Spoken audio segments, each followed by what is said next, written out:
started. I call this meeting of the Central Florida Facilitators, Club 9958 to order.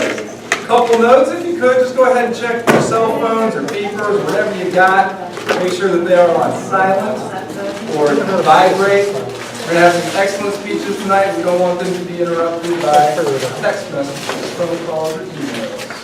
Whatever else we do. Bathrooms, for those of you that are wondering. Out this hall, you make your first left. It'll be on your right hand side.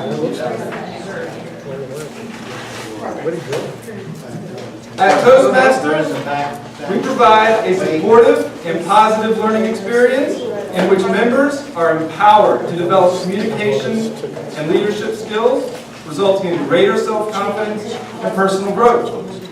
Through this mission, each Toastmaster gains a clear understanding of the club's purpose, and the organization as a whole benefits from a shared set of values.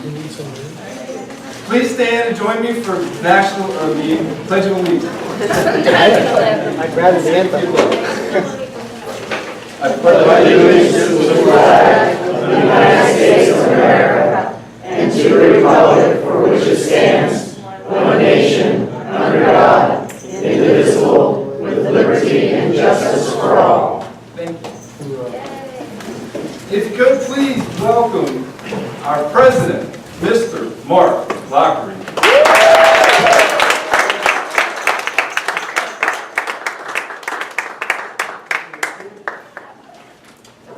Thank you everybody for coming to our banquet this evening.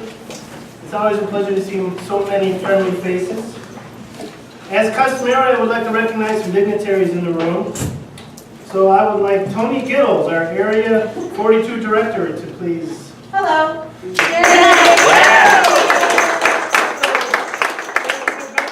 Division D Director.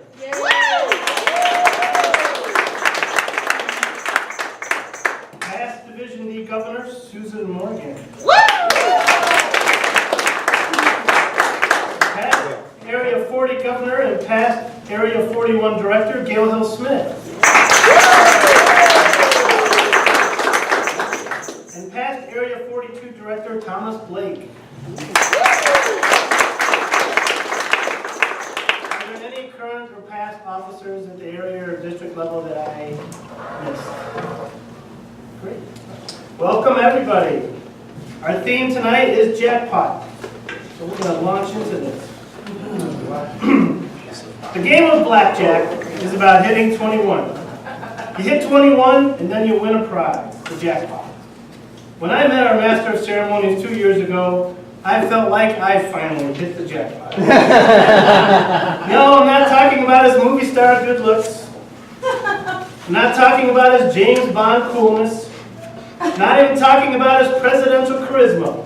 Reagan for the red, Obama for the blue, you gotta be politically correct. Heck, I'm not even talking about the size of those 13 hand stompers that he wears. Now, when I wrote this last night, after 2 liters of Dr. Pepper on the rocks, I thought about why this guy is aces. Number 1, he's the first to put a smile on your face. Number 2, he's always willing to take on multiple roles in a pinch. Number 3, he was the first to cheer me up after my elitist debacle at districts where I was disqualified. Oh. Does anybody have a Kleenex? Jonathan Dunn is the true definition of a friend. He leaves you better off just for knowing him. Please welcome tonight's Master of Ceremonies, Jonathan Dunn.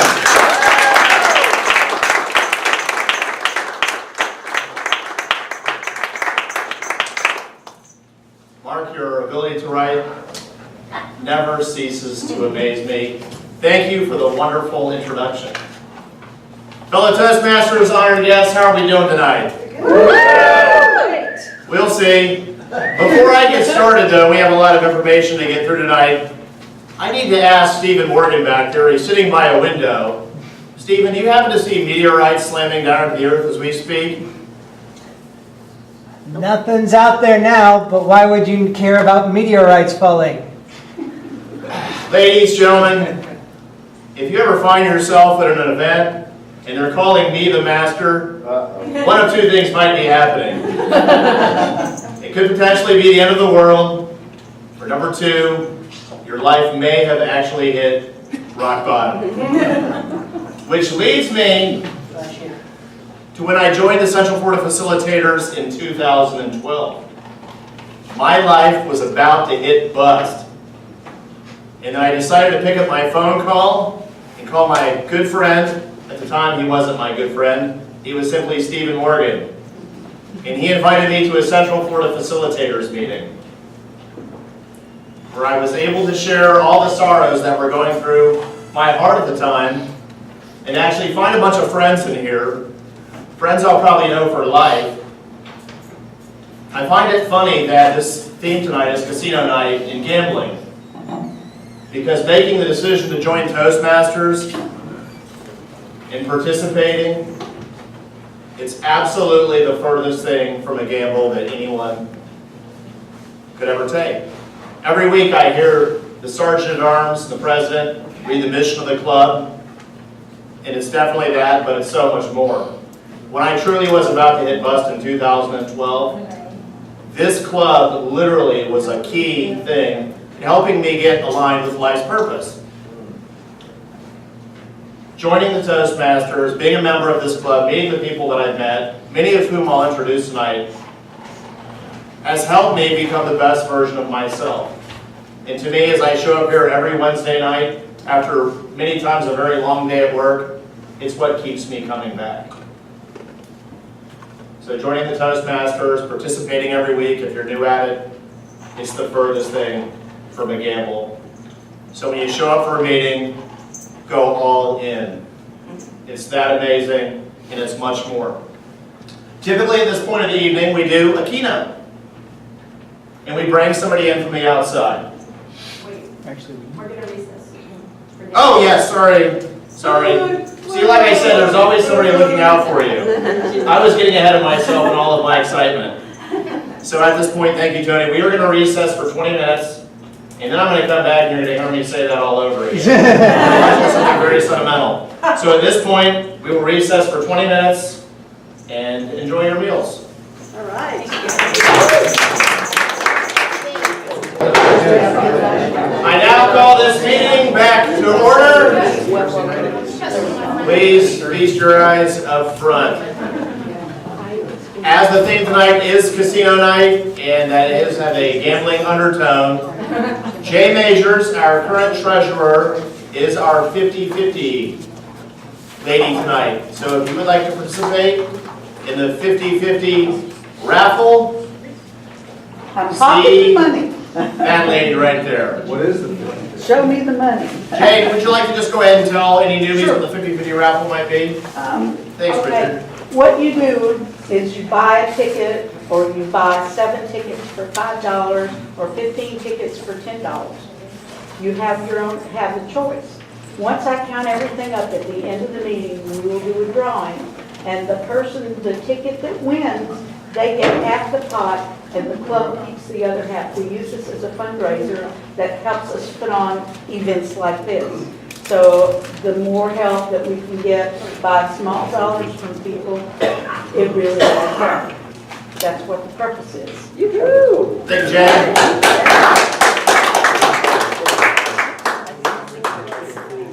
Now, as I was saying earlier, when I was going out of order, typically we bring in somebody from the outside to offer words of inspiration in giving a keynote speech. But as this club has been around for a while, and a lot of people have really evolved into becoming wonderful speakers, we decided to think outside of the box and do 4 mini presentations with past presidents of the Central Florida Facilitators. Our first presenter in our president's panel this evening is Jessica Guthrie.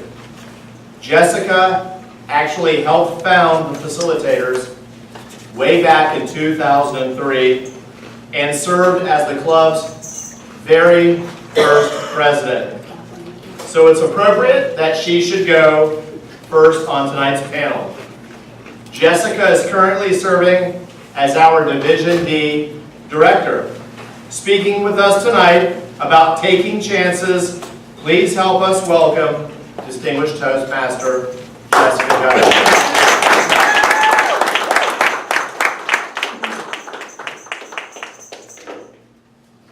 Good evening, everyone. Good evening. Everybody's eating, so they're happy. It's so nice to go after dinner, not before. So everybody's not starving, so thanks for making that correct, Jonathan.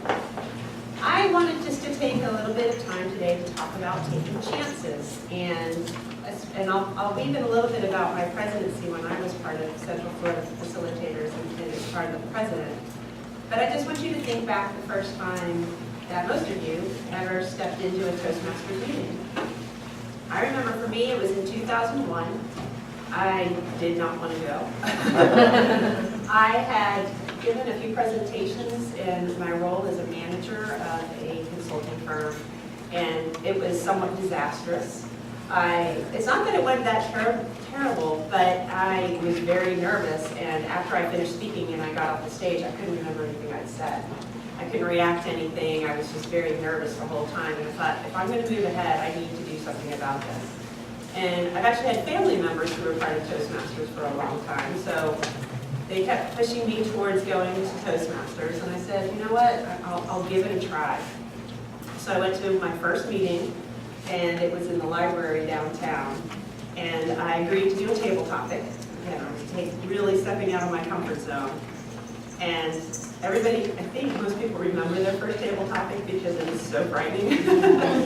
And they held up a picture of someone in a cultural outfit, and you had to tell their story, not just the table topic. And I remember thinking, oh, this is not something I'm going to be able to do.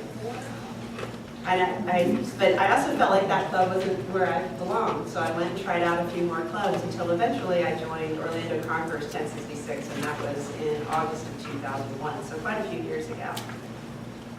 15 years later, here I am, still in Toastmasters, and I definitely joined for a certain reason. I was very nervous, and I really wanted to solve that for myself. But I've stayed for different reasons. I stayed, one, it's great practice. But secondly, because of the friends I've made very best friends through Toastmasters. I think it just inspires you to be around inspirational people. And I really enjoyed that. And third, I enjoy mentoring other people and watching their change over time. So I came for different reasons and I've stayed, but I'm so glad I took that first chance. I'm going to paraphrase it, but there's a quote from Richard Branson who says, "Don't wait to speak until you're ready," which I find very appropriate. My next big chance that I would say that I took, especially pertaining to Toastmasters, was in early 2003, and I was talking with a gentleman named Tim Chastain, who you'll hear more about later. And we were both a part of the American Society of Training and Development. And we were both struck by how it seemed that a lot of leaders needed more experience speaking, which seems a little counterintuitive, but we saw quite a few people who could use Toastmasters, and I'd had a pretty good experience. I'd only been a Toastmaster for a year and a half, but I could already see how beneficial that was. And Tim felt the same way, and so we started talking about, well, maybe we should start a club that is really geared toward trainers.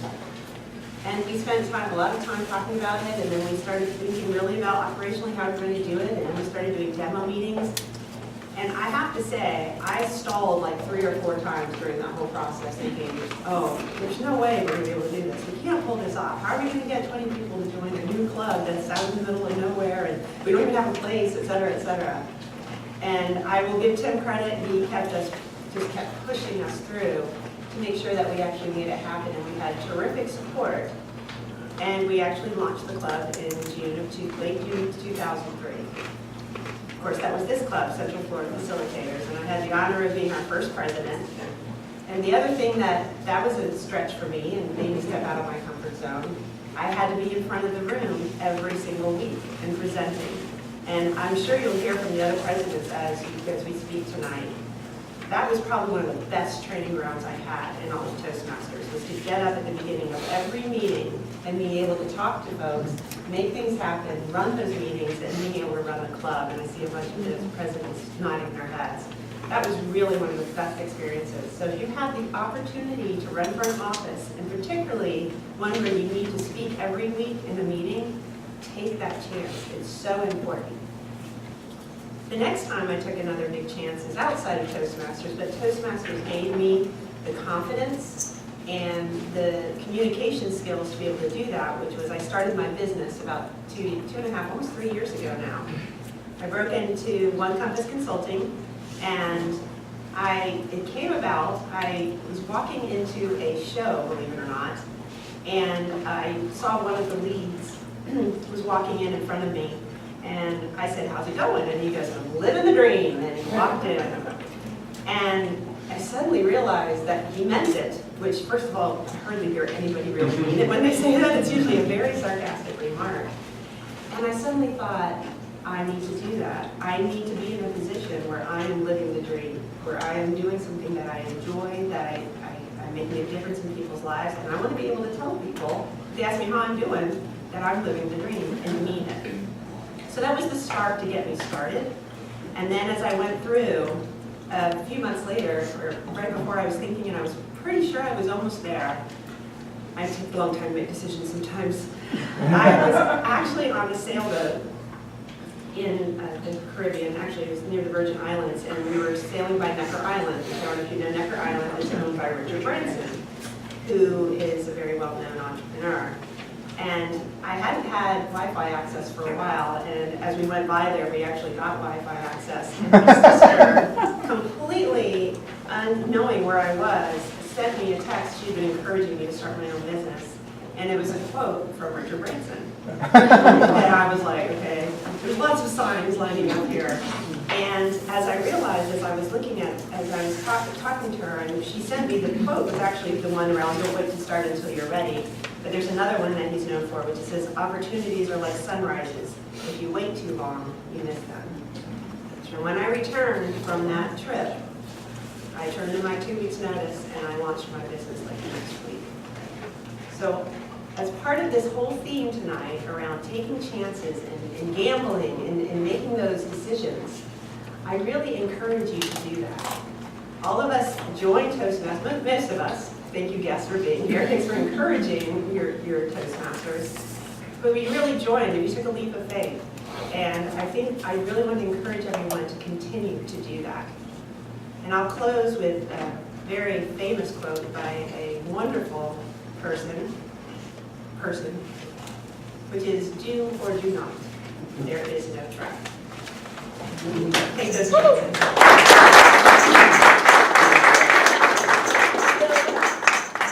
Now in our President's panel, it is my distinct pleasure to introduce Gail Hill-Smith, who will be our next speaker.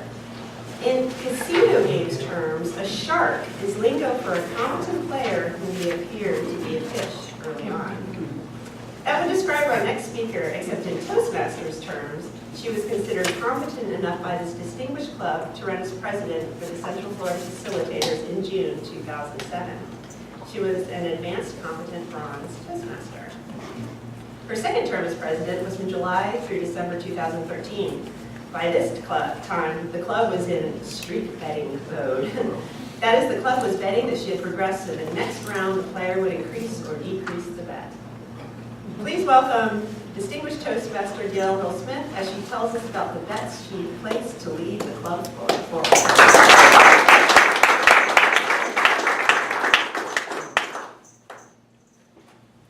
Thank you, Jessica. Toastmasters and friends and guests.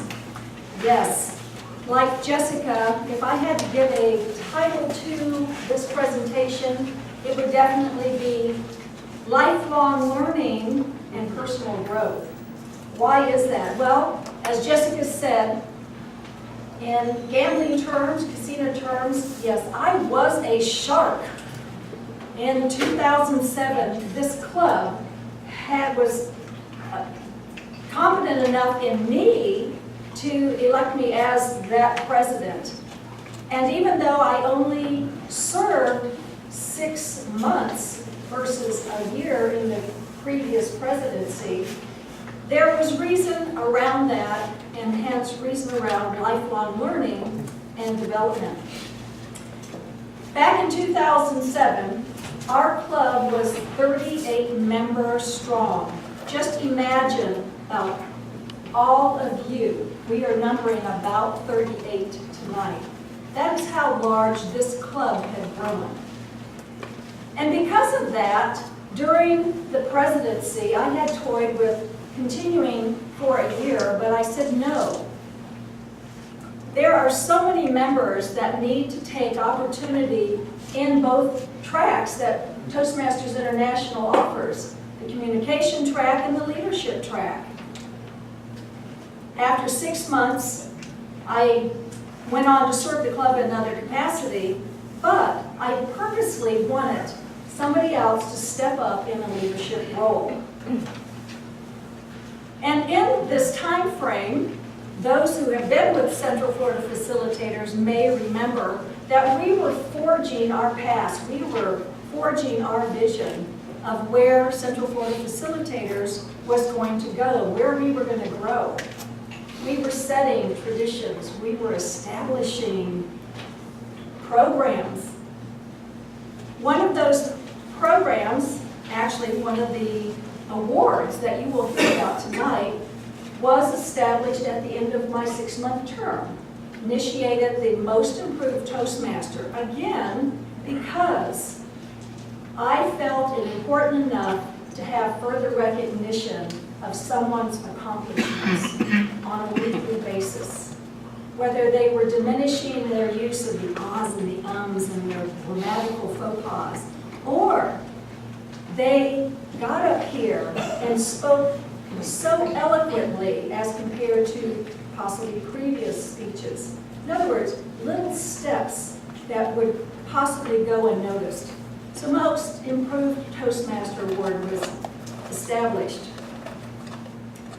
Then from July through December of 2013, definitely the club was in a streak betting mode. Definitely. Our membership was down to 27, but it was a good 27. Our meeting place was at the Hospice of the Comforter. Those who are familiar with the place, a beautiful facility. We were fortunate enough to have lived and met in that facility for like 10 years, but it was in this interim as president the second time around for facilitators, the streaking bets were on the table, I tell you. We did not know if we were going to be meeting there, staying there, we were going to have to move. This discussion went on for months. But new management bought the hospice. They kindly asked us to leave. And in a scramble, we were lucky, just like in casino gambling, we were lucky to find this location. And exactly 3 years ago, on this event, we held our first meeting and our first award and installation event in this location. How did that streak betting go? Well, lost and won, we lost and won.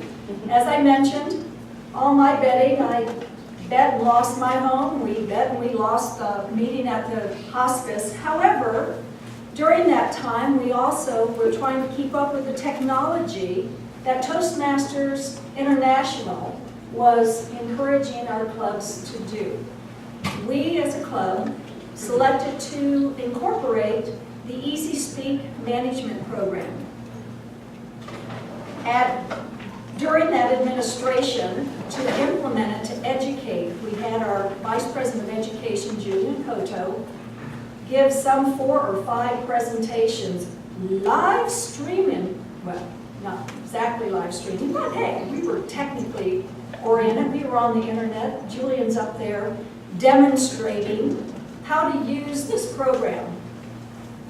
At the end, Easy Speak is still around. I have to admit, it's a crap shot in its use every week, but it has helped us to manage and track our club members' development.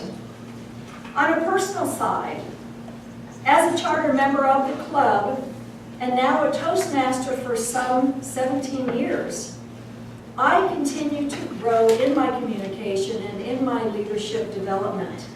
This club, this organization has been a part of my life. Even though I said I've been active for 17 years, it's actually been a part of my life since 1978. I first joined Toastmasters in 1978, very active for 4 years, then took a hiatus for the next 21 years when I came back to Toastmasters, only to realize how rusty and rough I was with my communication, and I have been forging ahead ever since.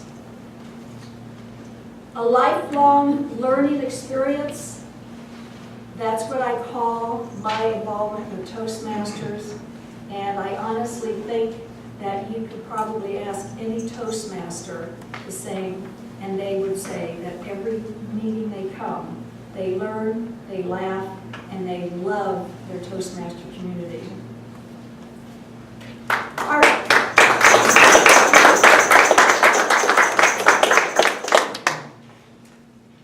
In the next round of our presidential insight and inspiration, it's my pleasure to introduce this lady whom I met for the very first time at a book signing and a women's networking group. And I was so impressed with her when I walked up to her little vendor site. She had her books there, and I thought, whoa, a real live author. I bought the book, she signed, we talked. I started talking about Toastmasters. She had heard of it, but I had invited her shortly thereafter to come to the Central Florida Facilitators. So not only did this lady come as an accomplished author and speaker, but she came to Toastmasters, and she will tell you, to my surprise, she has since served in the president's role 4 different times. No, she just hates being president. She's a very dear friend. Help me welcome DTM Toni Gail.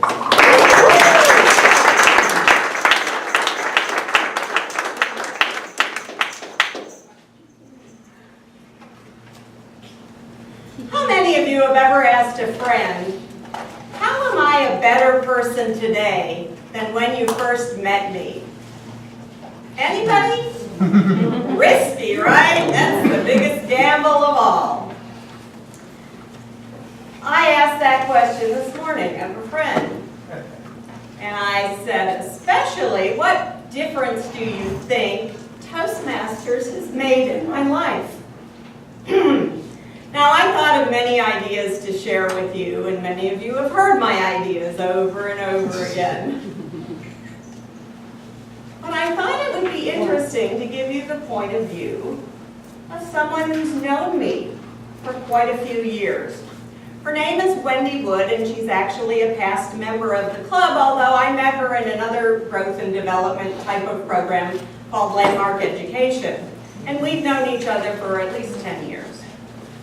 She spends the night at my house very often, especially helping me before a big event like this. And I really appreciate the friendship that has grown and the support that we give each other in all areas of our life. This morning she asked, after completing a task, is there anything else you need me to do? And I'm like, oh, I don't know, there's some stuff to do. You want to write my speech? Well, she laughed, and then I said, wait, you can't help me write my speech. I'm going to ask you a question, and I want to hear your answer. I said, how am I different today than when you met me? Especially, what difference do you think Toastmasters has been in my life? You know, gosh darn it, she didn't hesitate at all. She just started spouting out this and that and this and that. And I'm like, yeah, she's a good friend because she knows me well. And she's not afraid to tell me the truth. And she knows if she tells me I'm better at this now, yeah, it means I wasn't so good at that before. But I know I've grown. I've known I've come a long way. But let me share a few things that she's mentioned that actually may apply to you in your life as well. The very first thing she said is the Toastmasters encourages you to get out of your introverted state. We have a few introverts in here? Just a couple. Absolutely. Nobody knows I'm an introvert. I gave a speech once.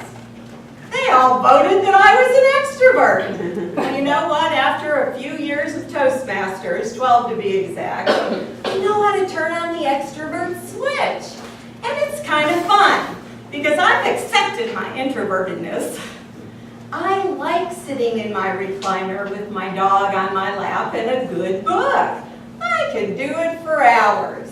But you know what? Sometimes I need a little push to get out and mingle with people, be sociable, make a contribution, do a little coaching, but also receive the gifts that Toastmasters has to offer.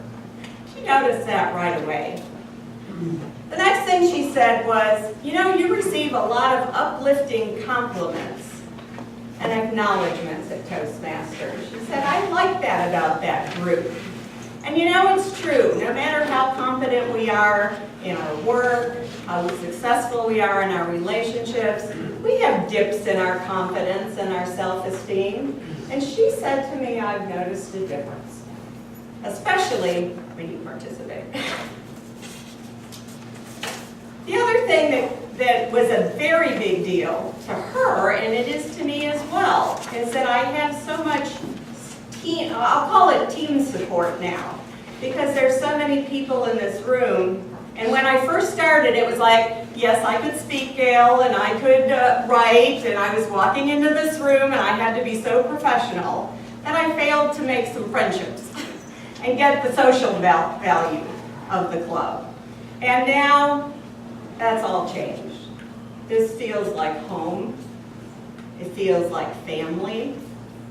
Oh God, no, it's better than family. It's way better than family. I'm just saying. Except for my mom. She's good family. But I get help not only at Toastmasters, not only co-chairing this banquet, which is a big effort, but in my personal life as well. And in fact, Wendy is not only a friend, has not only been a member of this club, she's one of my mother's caregivers as well.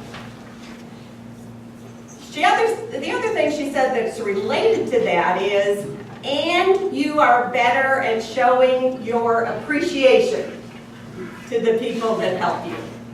Oh gee, I thought I was good at that already. Okay. So that's good. I like that. I like that about myself.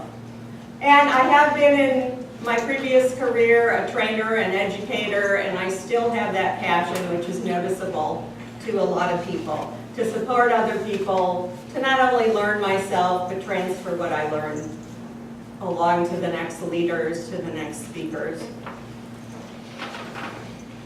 One of the biggest things, and I know a lot of you have noticed, this wasn't just Wendy's observation, is that I have become less serious a person. I've become more playful. And you know what? That would have served me well in my profession too. It's not only in here that you get to play, but you get to make mistakes, but you get acknowledgement. The world is your playground. And perhaps a little more playfulness, a little more generosity, a little more appreciation out in the world would make this world a better place. One thing she didn't mention, which is so worth mentioning, is this little old lady over here. This little old lady, you can barely see her above the chair. This is my mother, May. May just turned 99 and a half years old.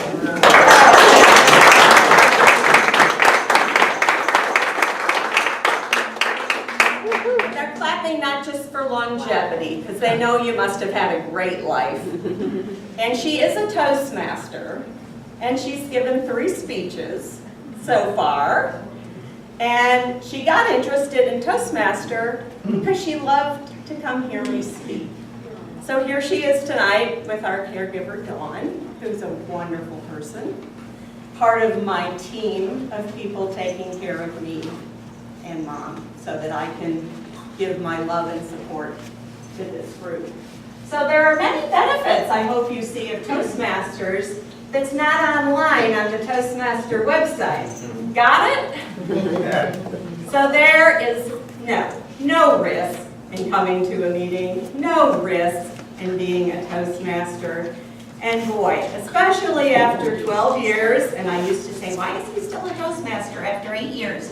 Why is he still here after 6 years? So what could there possibly be to learn? Well, I'm in it. I'm in it to win it. I'm in it for life. I'm in it for the support that I can give you and that you can give me. And thank you, Mom, for your support, and your next speech is due in January.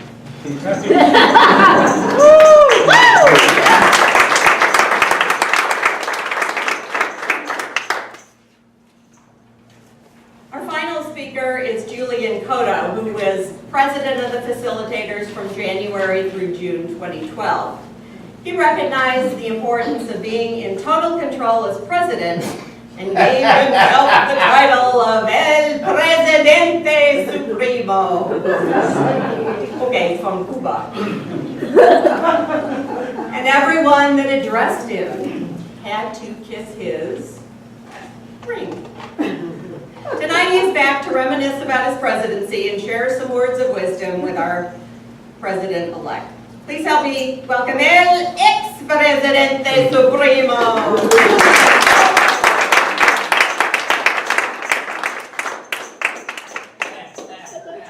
Muchas gracias. De nada, señor. Señora President. So I was president of the club in 2012. As you can tell, I'm a lot younger than Jessica now.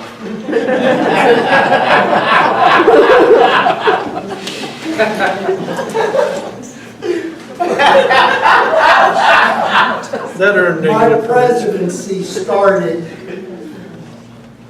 with the theme of no ordinary moments. That was the theme of the banquet before the presidency.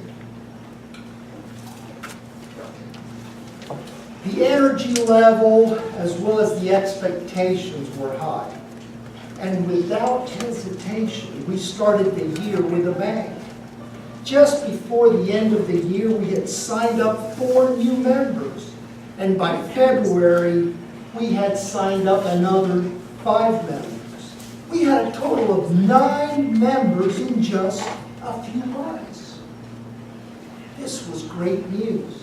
We were all charged up and excited. Looking back, it seems as though that year's theme, No Ordinary Moments, was more of a premonition of things to come. By March or so, out of the 9 members, all had disappeared. One lady that was so excited to join that she was crying when she signed up, right then and there in her first meeting, we never saw her again. With over 30 members on the books, we should have had some 15 people or so at each meeting.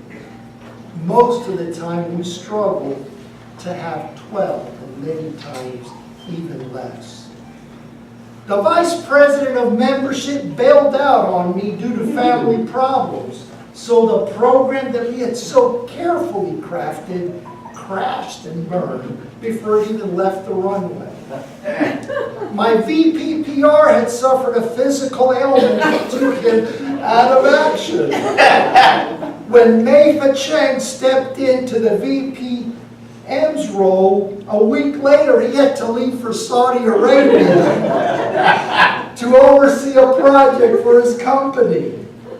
And 2 weeks later, we get an email from Hospice of the Comforter that told us that we couldn't meet there anymore. Clearly, it was more like Mr. Toad's Wild Ride. Talk about a term of no ordinary moments.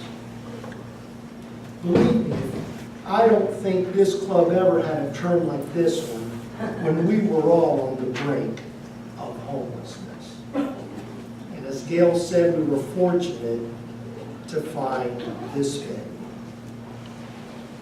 But you know, Toastmasters is the place where leaders are made. And if you're a leader, this is life. I have a business, I have employees, and that's the way business is. One day, one of your top people comes in and says, guess what, I'm leaving. And you got to deal with it.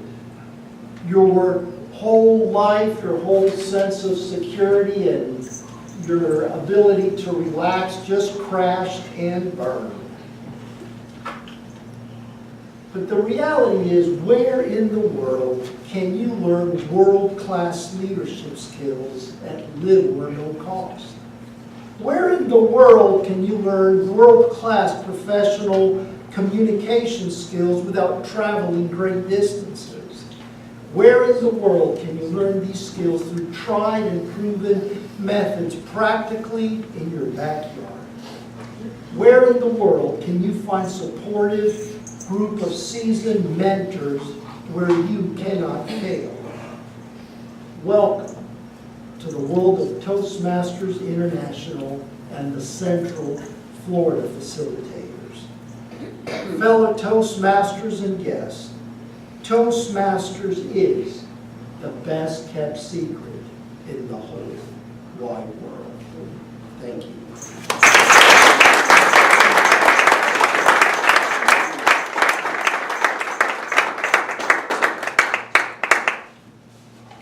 One last round of applause, please, as I invite our presidential panel to come up and to receive a token of our esteem for their service. Jessica, Gail, Toni, and Julian. Gail, thank you, thank you. Thank you, Jessica. Good job, President.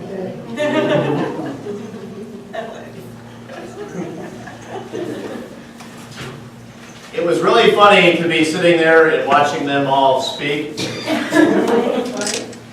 Two things that caught my attention.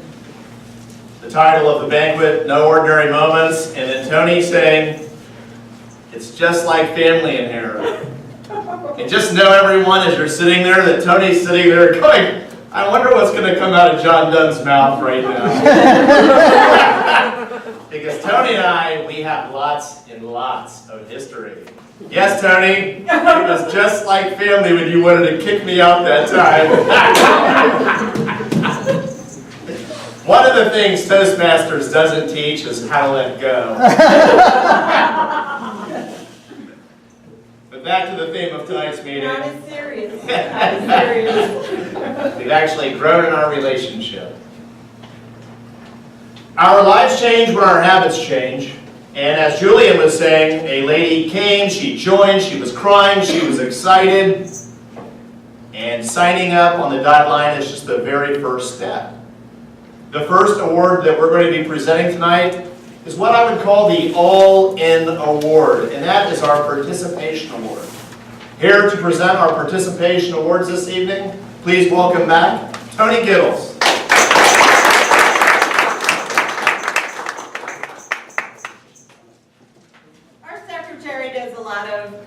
Statistics and tracking, and one of the things we track is how often people attend meetings, and then we award people a little award at the banquet to say thanks for coming.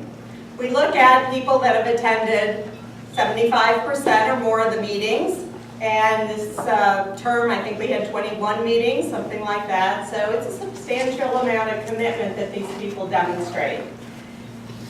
First, I'd like to call up Jonathan Dunn with 76%.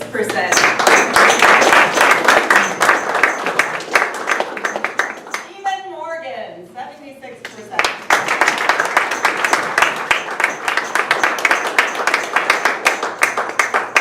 Thank you. Mark Lockery, 81%.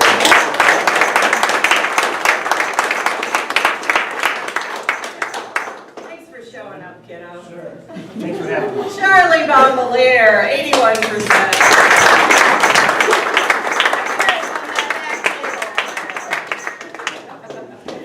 There you go. Thank you, Charlie.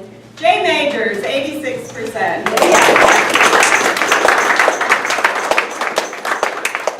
President's raffle tickets around, my dear. Richard Sapp, 86%.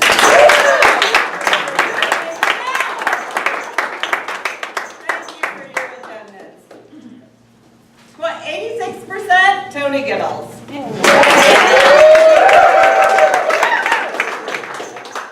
Please welcome Susan Morgan with 90% participation.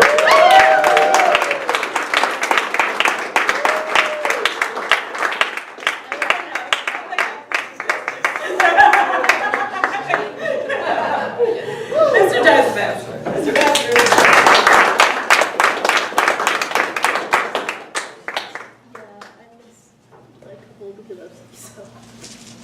Thank you, Toni. Another thing that Toastmasters doesn't do is teach a really good sense of humor, although we do have a humorous manual. I only say that as I'm getting ready to read the introduction of our next presenter for Most Improved Award. Our next presenter this evening absolutely loves to gamble. So much so that he even has bets on who wins awards tonight and whether or not he can get the MC to say, where is he? To say, I'm not saying it, so you wouldn't have that. I refuse.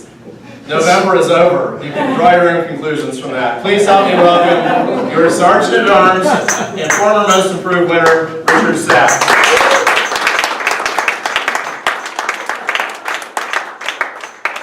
For the record, that said, I love Hillary Clinton.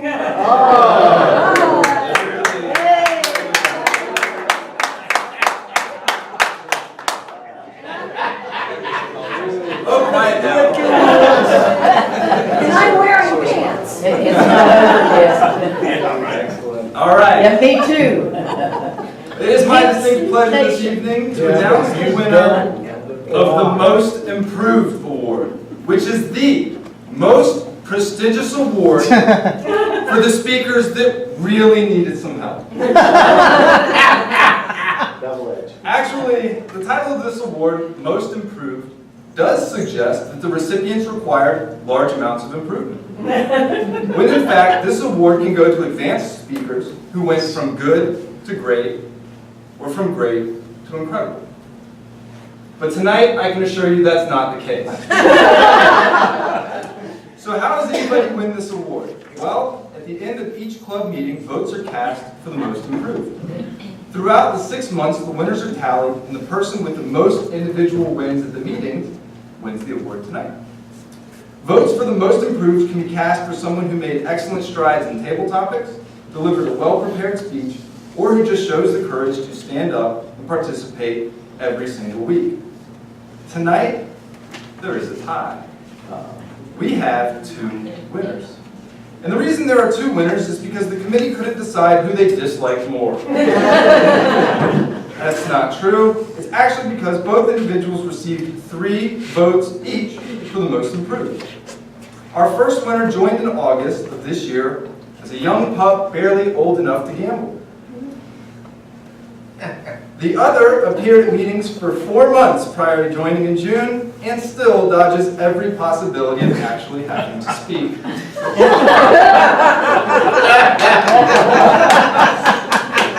The truth is that these newcomers have been excellent additions to the club. They jump in wherever they're needed and add vibrant personalities to each meeting.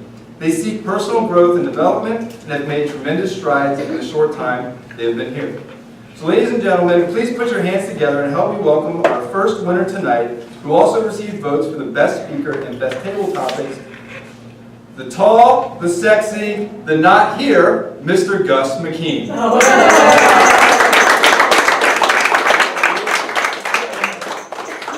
And last but certainly not least, she's high energy, high fashion, and the queen of going to the bathroom during table topics.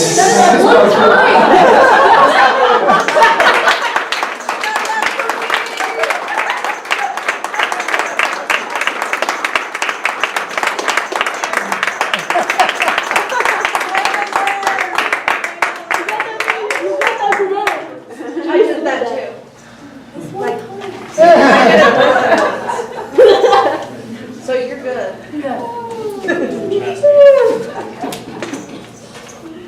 Tim Chastain was one of the founders, nothing, Stephen, of the club. Here to present the Tim Chastain Award for this term, please welcome someone that has been to the front already, former President, Distinguished Toastmaster, Gail Hill-Smith.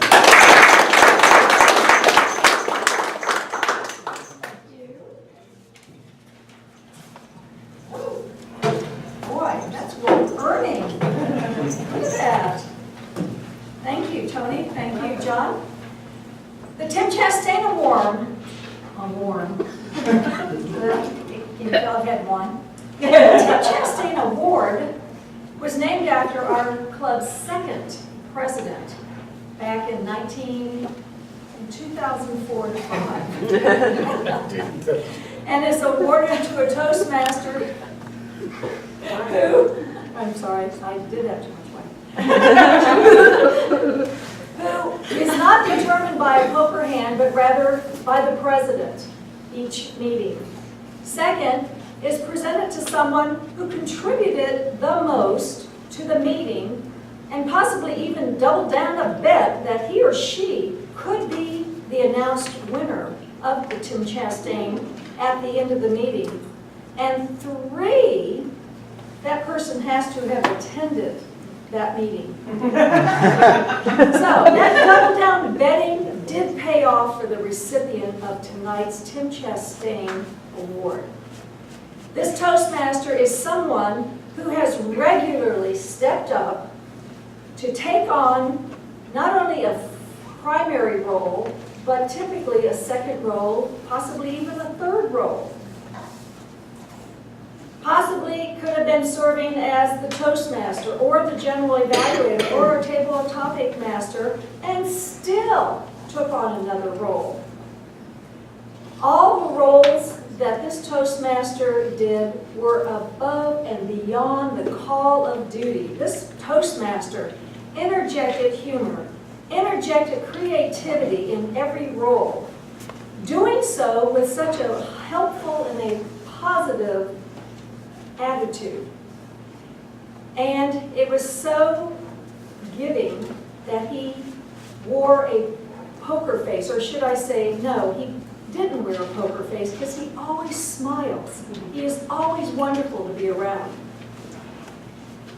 And though the president does not necessarily consider the weekly Tim Chastain Award if he or she holds an office, I am sure that this was the hold card because our Sergeant at Arms, Mr. Richard Sapp, certainly had the winning cards to be the Tim Chastain recipient.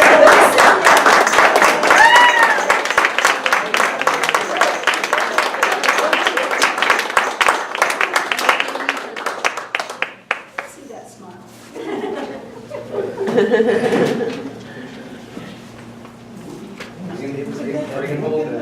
When you lose all your money in gambling, it's called going bust. The next award presented is for the most illustrious impromptu speaker. A section of our meeting that usually makes people feel like they're going bust, as Richard was saying about Kristen taking frequent bathroom breaks during that section. Julian has been a member of the Facilitator since 2011.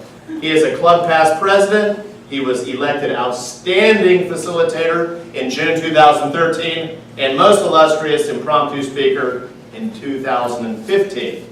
He is here to introduce and welcome the club's Most Illustrious Impromptu Speaker for 2016. Please help me welcome Julian Koda.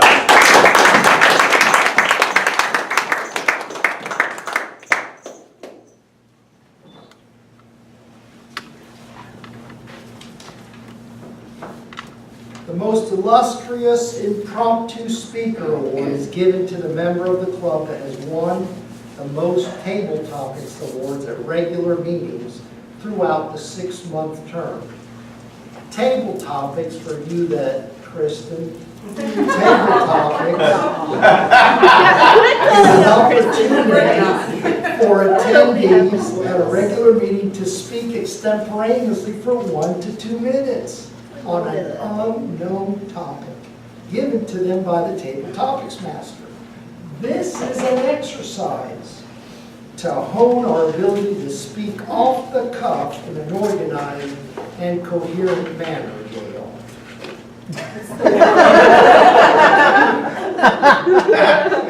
Without the influence of alcohol. I've known this individual since this individual joined the club. This individual was competing in the district-wide table topics contest representing this very club just after completing project number 4 in the Competent Communicator Basic Manual. A great colleague and a man of many talents, it is my great pleasure to present this award to our own in-house Marine, Mark Guthrie.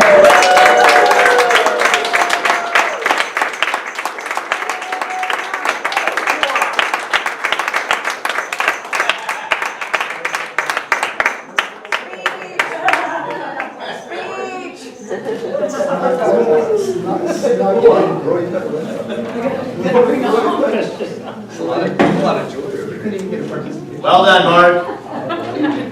If you want to be great at something in life, it's fundamental that you have a coach. If you want to be great at something in life, it's great advice to get yourself a coach. Our next presenter joined the Toastmasters in early 2015 and is finally closing in on completing his CC manual. He originally joined Toastmasters to practice and improve his public speaking skills in a very shameless attempt to advance his career.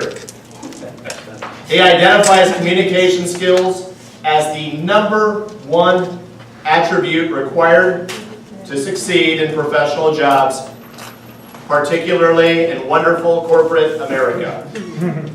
Unfortunately, our school systems, including college and postgraduate degrees, do little to properly prepare us as leaders and competent communicators that can flourish in the real world. That's why we love Toastmasters. Here to present the award for the most winning coach, please welcome Toastmaster Roy Whitting.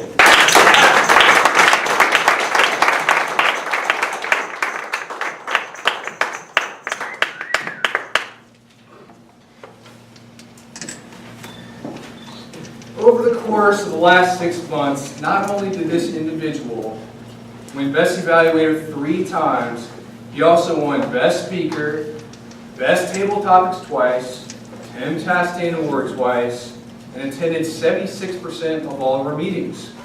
What can I say about the most winning coach?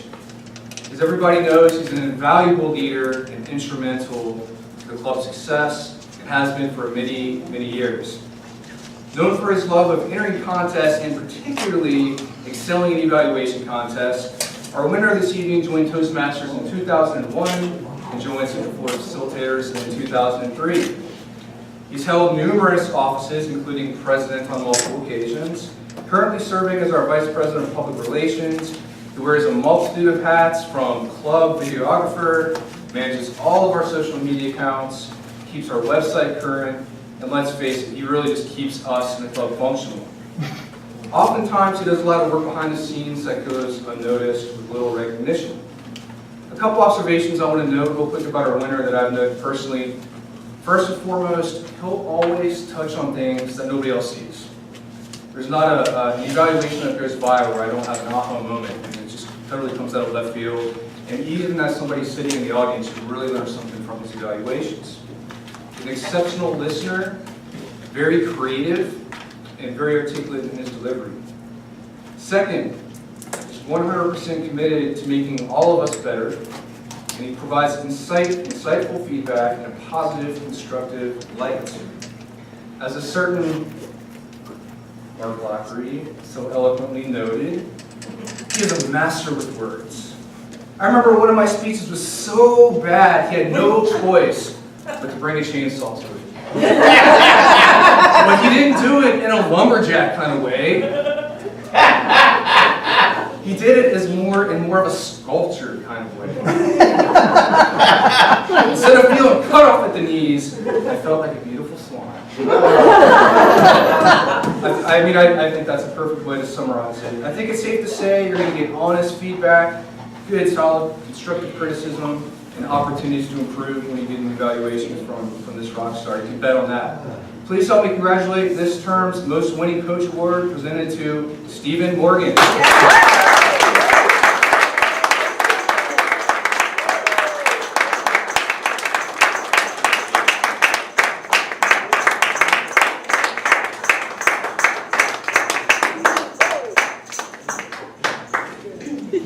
Well done, Roy. Congratulations, Stephen.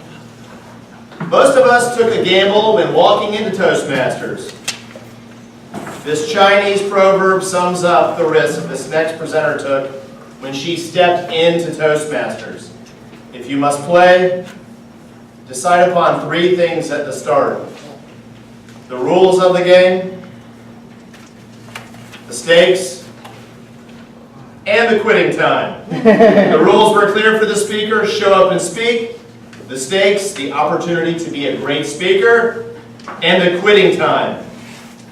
There isn't one. Toastmasters can be for a lifetime. A member since 2004, here to present the Most Celebrated Speaker Award. Please help me welcome Advanced Toastmaster Silver, Sarah Hunt.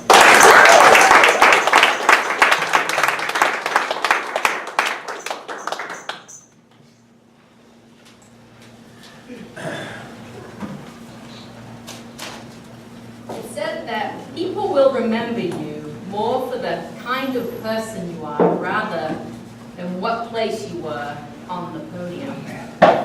However, at the Toastmasters Award Banquet, it's all about the place at the podium, the lectern.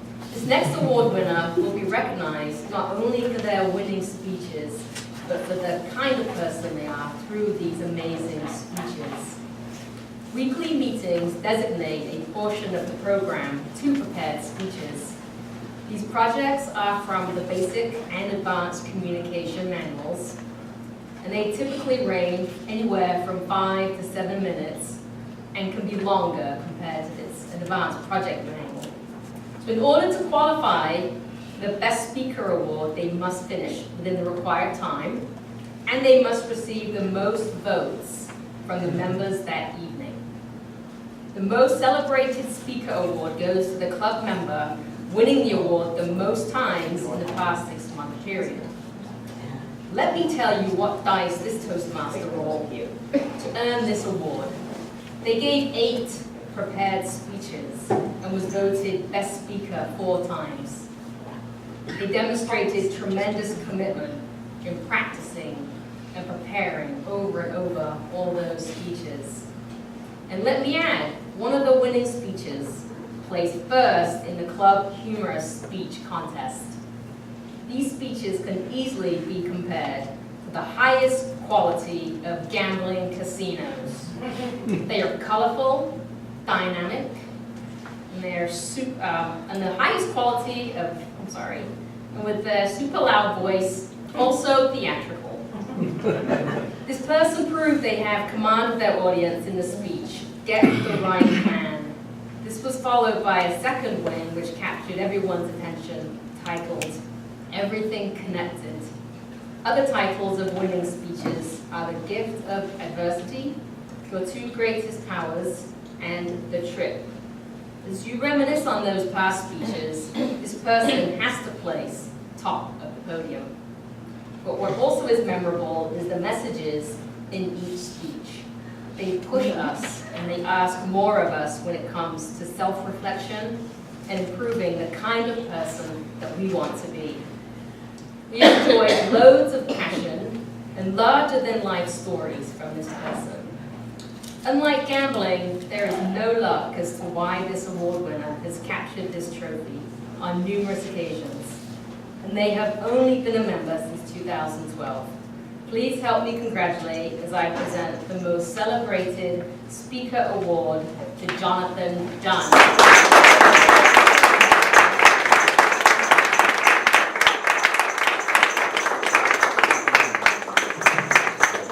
Thank you, everyone.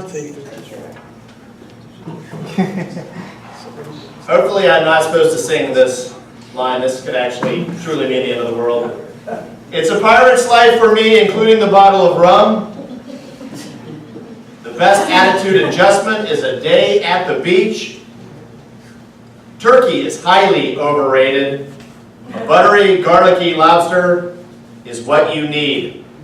Jay, I can agree with you on that one. Taxes, taxes, taxes. Now show me the money. I am one cat away from being the crazy cat lady because you always need another cat. I think I'm the oldest person I know without grandchildren. And best and most important, my daughter is the most amazing person I know. She is the joy of my heart forever. These are words. They tell you a little bit about who our next presenter is. She is one crazy red-haired cat mama who lives life on her terms. For this Toastmaster, life is a journey, and each bend or fork in the road leads to a lifetime of great challenges and greater joys. Please welcome Jaye Majors, Confident Communicator, Confident Leader, soon to be Advanced Communicator Bronze, Central Florida Facilitators Treasurer, and President-elect, to present the prestigious Jeanine Stroud Service Award.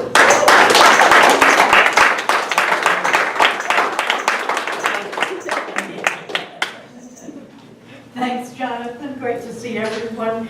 Love this group. As usual, a blast and a lot of fun. I want to tell you a little bit about the Jeanine Stroud Award, because most in this room do not know what that is. It is a club-specific award to our club. Jeanine Stroud was the mentor for our club and was one of the founders and initial members of our club. She provided exemplary, the highest Toastmaster skills to train and help our new club when it first started so many years ago. She was a high energy person, and she still continues to provide mentoring and coaching. This award goes to an individual who has modeled the spirit of Toastmasters by serving frequently, effectively, and always enthusiastically in a variety of roles at CFF at all of our weekly meetings. What this award does, it is a tracking. We track every meeting the participation of the people in the meeting. This award tracks the person who performs the most roles, including Toastmaster, Table Topics Master, General Evaluator, and Functionary. It does not include the officers' weekly roles. It does not include the roles of greeters or the people who do the thought and pledge. It also does not include the speaker, evaluators, or those people who respond to table topics. We've already had trophies for those people. So this is for exemplary performance in the support functions of the meeting. This member who is receiving the award tonight joined CFF in 2006. I first met this Toastmaster in 2010 as she was mentoring a startup club. I thought she was, kind of a little different and a little otherworldly, if you will. I mean, really, have you seen some of those costumes she goes around in? I thought I was out there, but what can I say? When you see the costumes and you get to know this person, you realize that she is a fun and caring person and a great friend. As long as I have known her as a Toastmaster, I have witnessed her dual personality. Like a chameleon, she goes from that outgoing, fun-loving, crazy, costume-wearing person to a shy and even a little bit nervous person when she steps in front of the room. But despite this, she always distinguishes herself with her eagerness to participate and to help in any role as a Toastmaster and as a friend. In the past 6 months, she served in 18 roles. Get that, guys, 18. She's been Table Topics Master 1 time, Toastmaster twice, General Evaluator once, Functionary, and those are some of the critical support roles. Functionary 14 times, and on a number of occasions, handling 2 roles at once. She has also served as our VP of Education, and as in that role, she coordinates our weekly meetings. During those 6 months, she also did 2 speeches, and she co-chaired, along with her illustrious husband, the fabulous fall convention this year. And for those of you Toastmasters who went, you have a clue how much work that had to involve. She's attended 90% of the meetings, as we've already been informed. What an amazing Toastmaster and a total exemplary person for what we could all do and how we could all contribute and participate. She was our previous winner and has won this award many times. Please welcome and help me congratulate the winner of the Jeanine Stroud Service Award, Susan Morgan!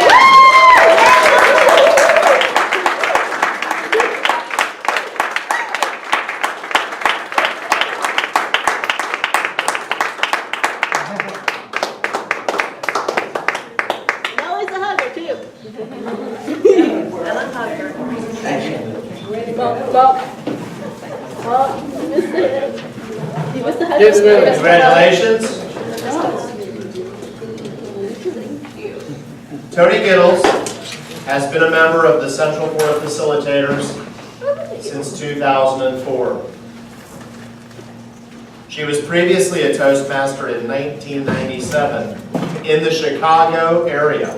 In the past 12 years, get this, she has given over 150 speeches to Toastmaster clubs and served in most of the officer positions at the Central Board of Facilitators, including president of the club 4 times. In previous years, Toni served as area governor for District 47, areas 25 and 16, managing the progress of 12 of these clubs. She is currently District 48, Division D, Area 42 Director, serving this club and 4 others to ensure the success of these clubs.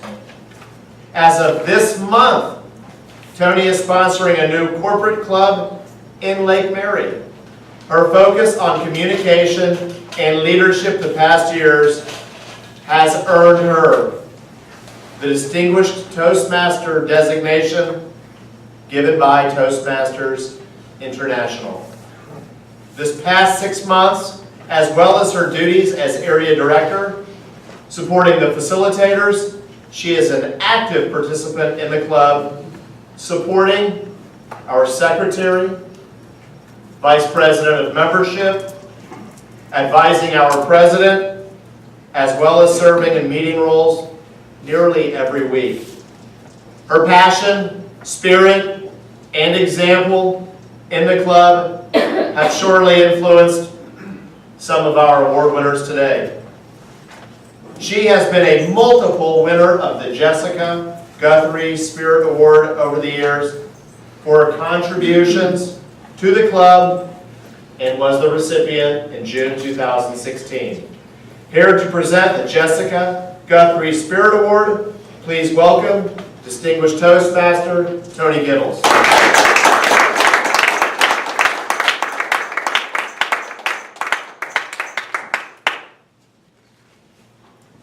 Jessica Guthrie, wave to us, Jessica.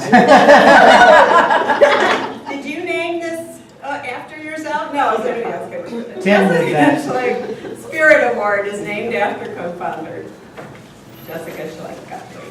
This is an award given to a member of this club who has exhibited the spirit of Toastmasters by serving diligently throughout the past 6 months, by actively participating in weekly meetings, and exhibiting concern for the club's continued healthy growth and welfare. The individual is actually chosen by the president of the club with input from the officers. No more voting, guys. As soon as I start talking about this member, most of you will know who she is. She's a high roller in the club who helped charter Central Florida Facilitators in June 2003. She also, already mentioned, sips a little wine.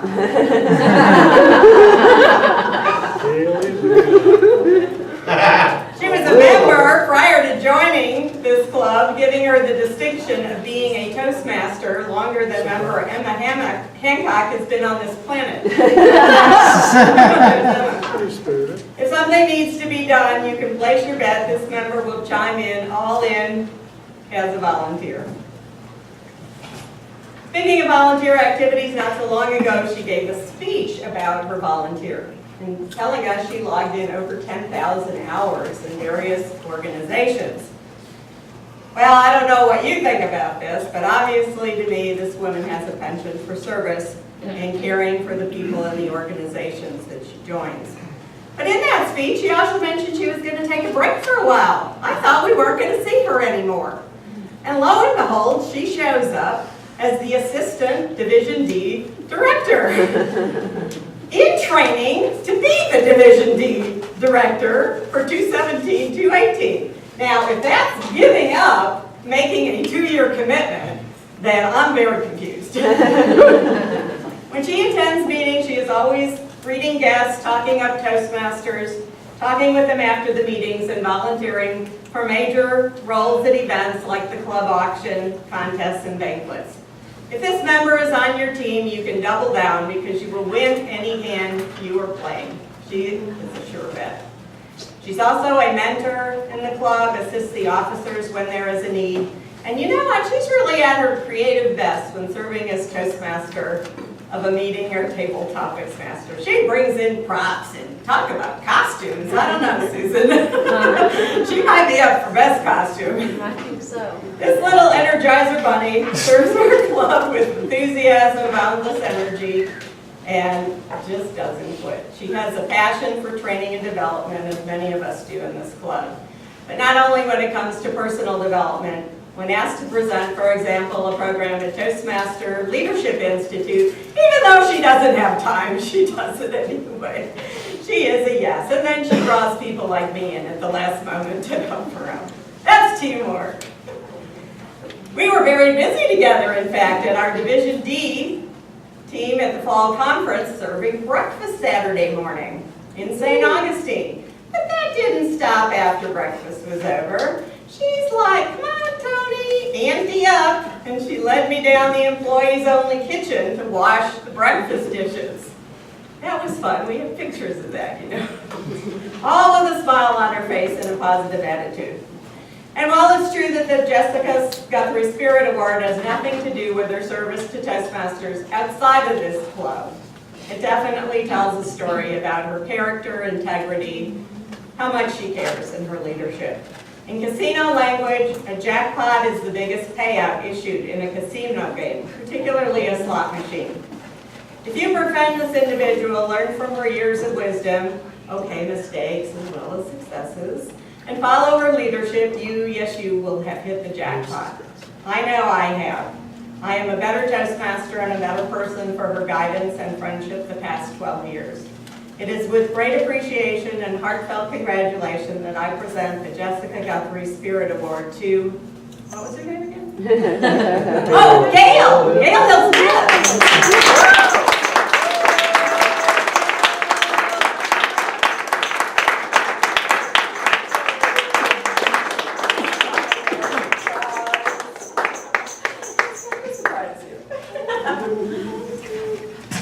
Thank you, everybody.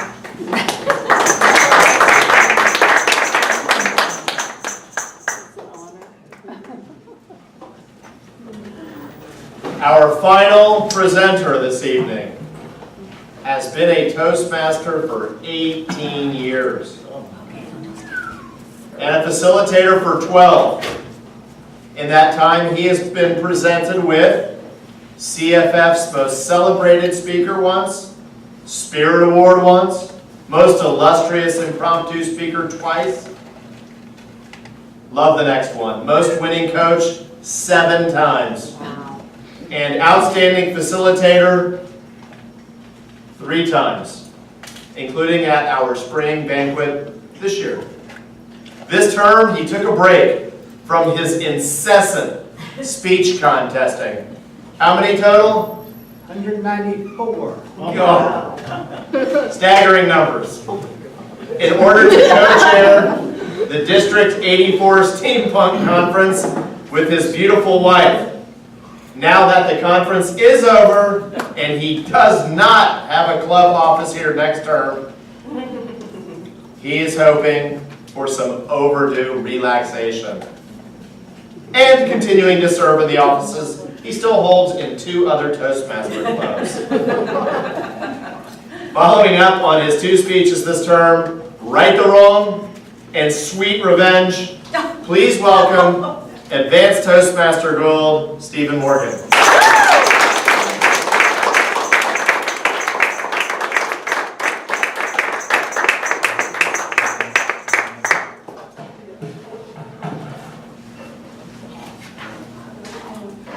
The Outstanding Facilitator Award is awarded by the President with input from the officers to the Toastmaster whose commitment, enthusiasm, and dedication has helped make our club what it is.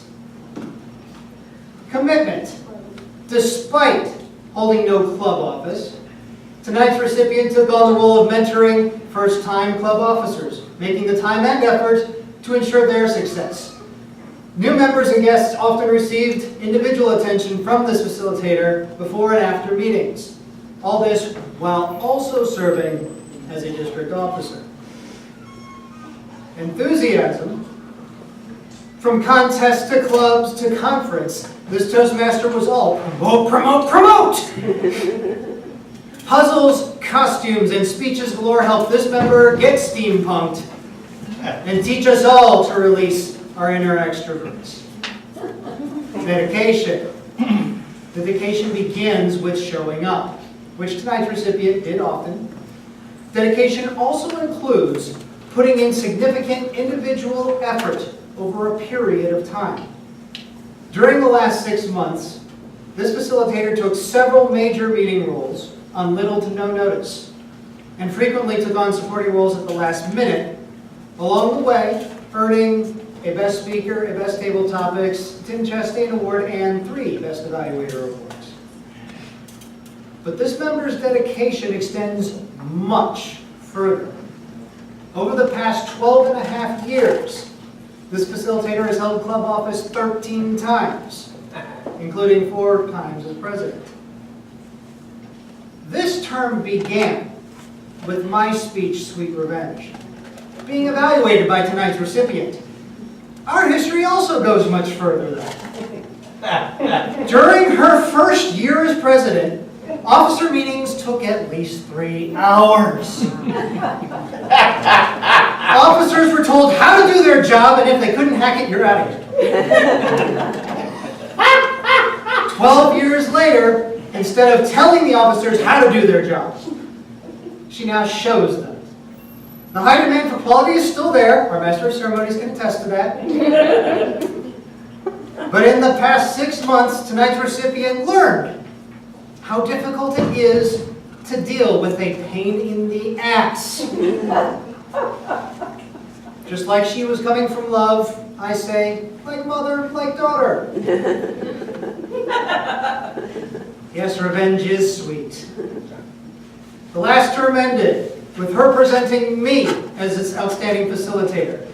This term she gets her sweet revenge, for I now must return the favor, breaking our mutual tie, and present to you Central Florida Facilitators' 4-time outstanding facilitator, distinguished Toastmaster, Toni Gail.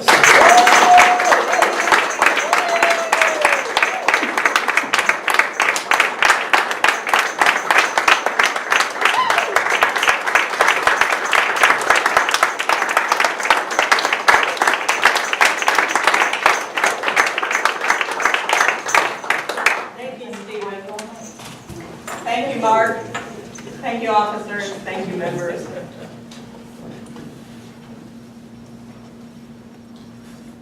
I've always been able to give to people. I haven't always been able to receive graciously. So John, I'm not using any notes. I hope this sounds like it's coming from my heart. I am an introvert. I'm going to turn on the extrovert a little longer and say thank you for allowing me the opportunity to serve all of you. We have had over 250 members come through this club since I have been here. That's a lot of people. If you don't think you're impacting lives, you're in the club over here, you're going to be impacting a lot of lives over time, and it's a beautiful experience. I want to thank my mom for letting me be here tonight. She's a little selfish. I'm an only child, so I have to take her everywhere. Thanks, Mom. See, you can have it for a little while. You get the first week.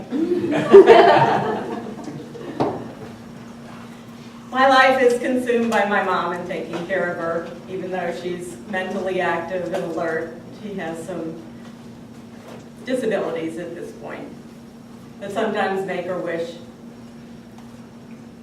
how come I'm still here?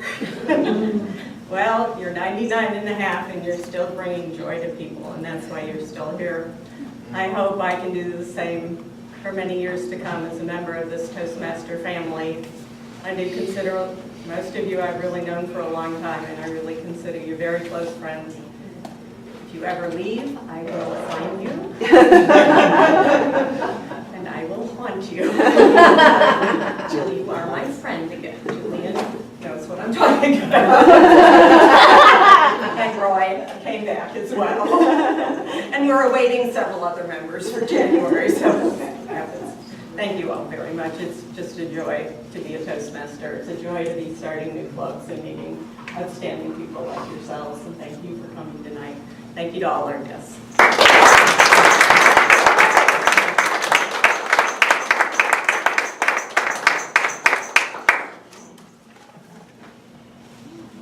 Congratulations, Toni. Well deserved.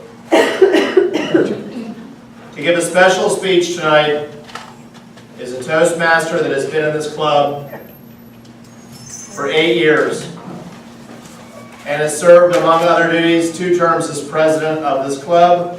Please help me welcome Charlie Bombalier.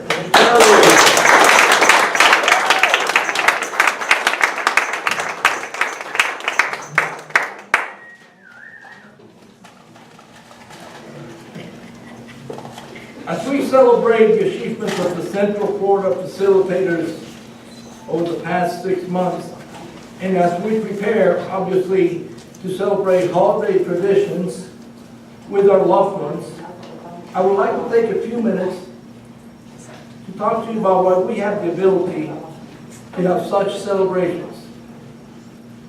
We're able to gather together in camaraderie as Toastmasters, Kiwanis, Rotarians, and numerous organizations to celebrate Christmas, Hanukkah, Kwanzaa, and numerous religious holidays because we live in the United States.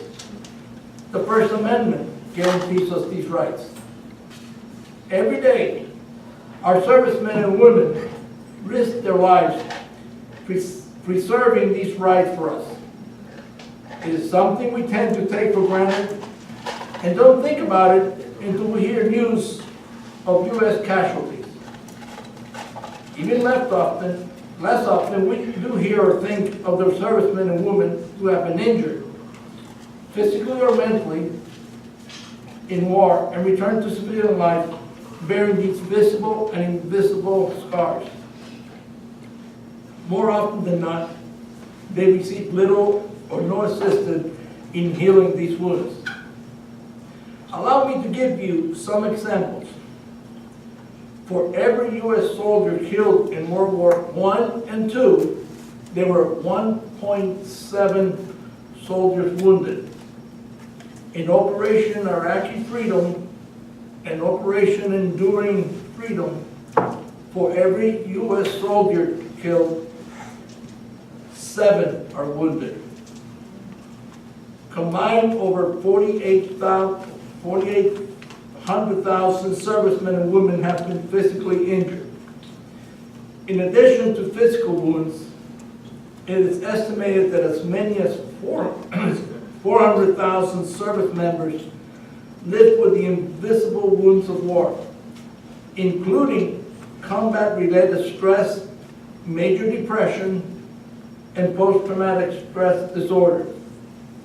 Another 320,000 are believed to have experienced traumatic brain injury while deployed.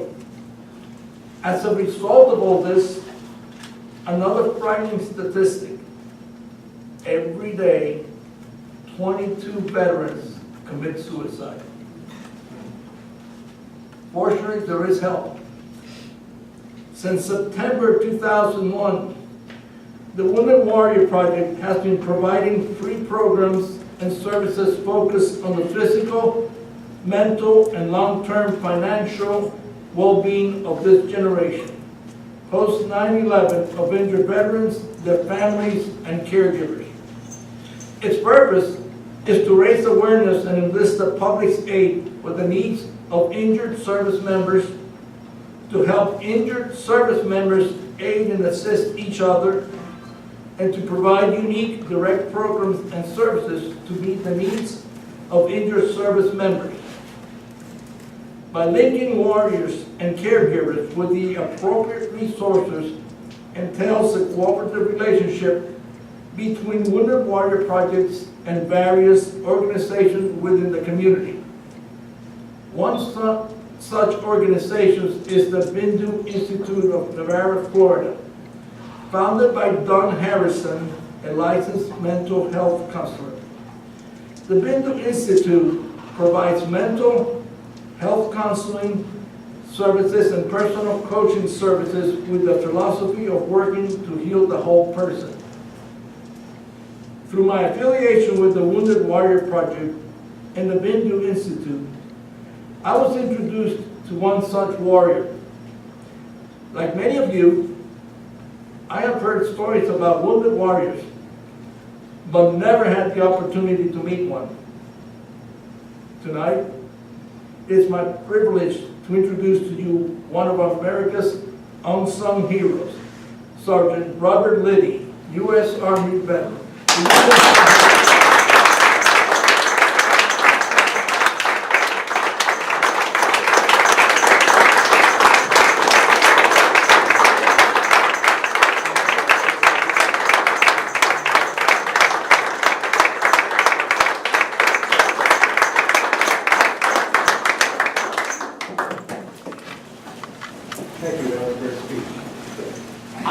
First met Sergeant Liddy a little over 2 months ago. And it's been my experience in talking and working with him to learn a little bit about this gentleman. He first started his career as a corrections officer. Then he moved on to do a tour with the Peace Corps. After that, he decided to join the Army, where he did 3 tours in Iraq, Afghanistan, and Bosnia.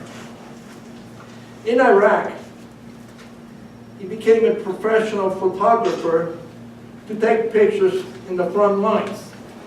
Imagine that. Not once, not twice, but 3 times he experienced the devastation of an IED. Twice, he was able to get up, brush himself off, and finish his mission. Last time, it was a little more severe, but he survived. Then he went on to Afghanistan, where once again, an IED took hold of him. He went to Bosnia, and thankfully nothing happened there. But my friends, let me tell you something about this man. In the 2.5 months that I've known him, Not once has he ever said a word of regret for being in the Army for 15 years. In fact, he told me once, Charlie, I may not be able to fight anymore, but I will always be a soldier. In keeping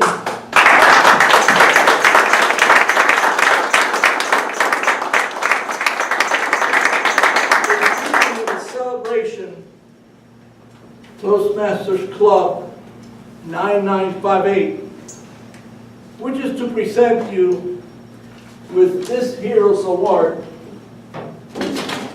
for your gratitude and service. This little trophy is what you have.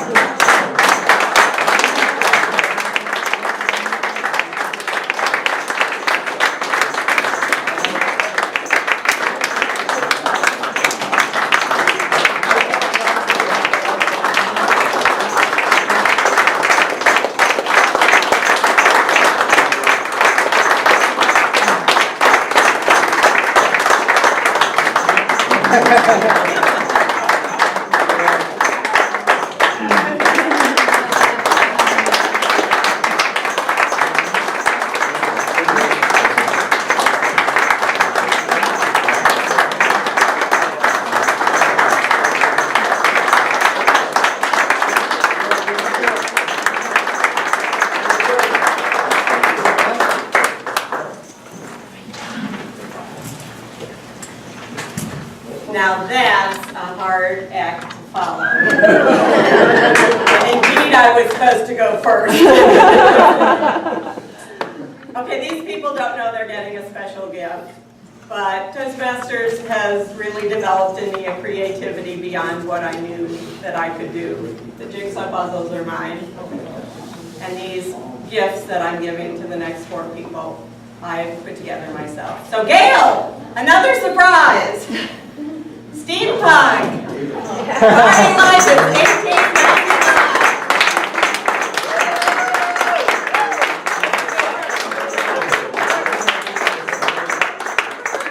All you did for the convention. Convention's over, but I'm still reliving it and having a blast. Jessica Guthrie, Division D.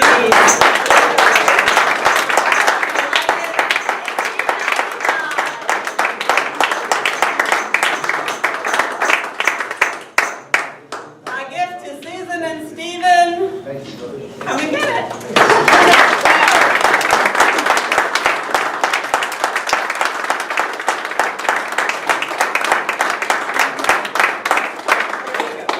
That's beautiful. You deserve it. We had 5 people in our club this time working on the convention. That's a big deal. I have never had so much fun. In fact, I don't usually go to the conventions. But I got so involved, I realized another dimension with Toastmaster. And I wanted personally to say thank you for all they've done for the Toastmaster community in Florida. Thanks.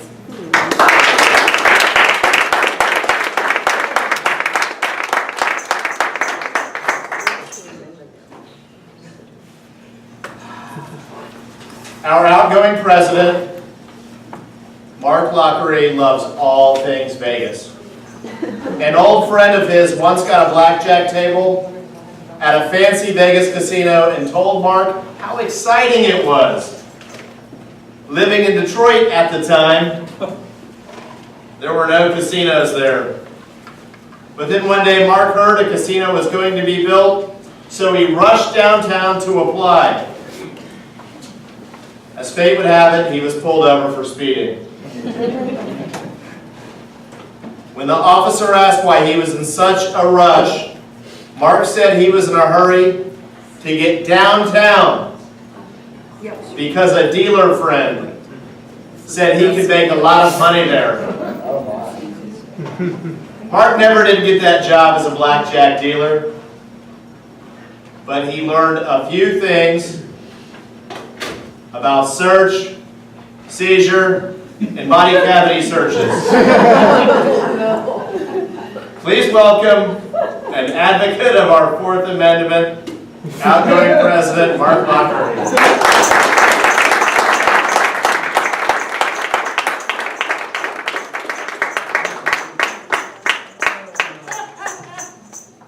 Thank you, Jonathan. Your introductions are almost as good as mine. Once again, thank you everybody for coming here tonight. Actually, I don't have an official prepared speech. I just wanted to come up and talk from the heart. I've been a Toastmaster for 3 years.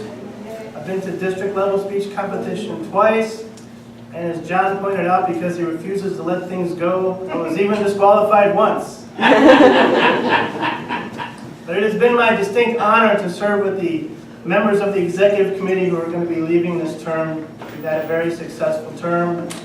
We ran it like a true government agency. We even came in $3,000 over budget for our spring banquet. But in all seriousness, I do want to talk a minute about responsibility. It's one thing to come to the club week in, week out, and attend the meetings and follow your leadership and your communications manuals.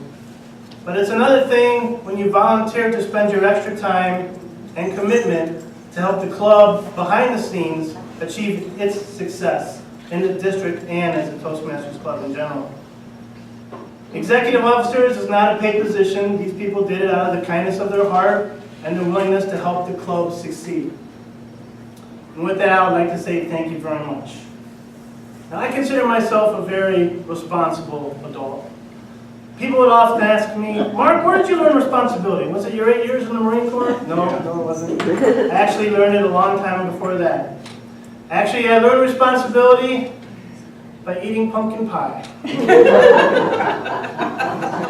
As you know, most of my speeches revolve either around food or traumatic childhood experiences while eating food. So I'm not going to disappoint you tonight, Jonathan. My responsibility is around pumpkin pie, and this is how this all came about. Grandma's house was the place to be for Thanksgiving. I was always assured that football would be on the TV, and there would be 3 pieces of pumpkin pie in the pie plate when it came to me at the table.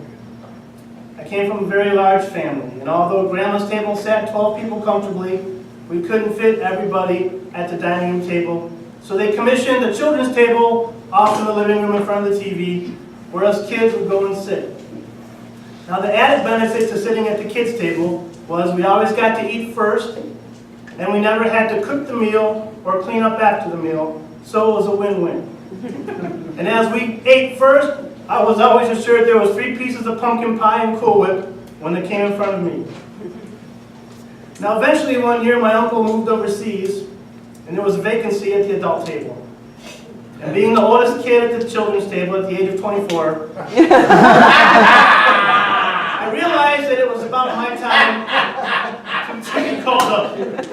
And sure enough, before the meal, Grandpa stood up and he tapped his glass, and he said, I have an announcement. We have an opening at the adult table, and we would like to welcome Mark. Come sit at the adult table. Now, this was a big honor in my family, and nobody in the whole history of the Lockery clan had ever turned down a commission to go to the adult table. So I stood up, and as I began to walk to the adult table, I suddenly remembered something. Kids' table eats first. And if I move to the adult table, I have to start cooking the meal. And that means I have to go to Grandma's house early because she grew everything except the Cool Whip. And we would have to go and pick the beans and the carrots and shuck the corn and spend hours preparing the meal. I wouldn't even get to watch football. So I stood up, and instead of walking to the adult table, I told my grandfather, I'm sorry, but I must turn down disappointment. Well, obviously, silence filled the room. My dad grabbed his shirt and said, I have no son.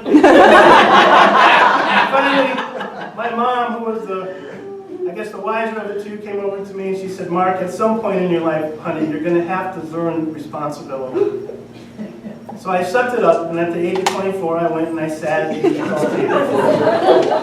But something funny happened. The food that year tasted a little bit better. The beans were a little snappier, the corn was a little sweeter, the pumpkin pie was just as awesome as ever. But I learned that taking the time to help prepare the meal actually made me enjoy the meal that much more. And I benefited from the fruits of that labor. So as I say to the outgoing executive officers, thank you for spending the last 6 months taking on the responsibility to help this club grow. And as the new members get ready to come up and take their commission for the next term, we welcome you, and I want you to know that I will be here to help and support you in anything I can do. Just please don't ask me to share my pumpkin pie. Thank you very much.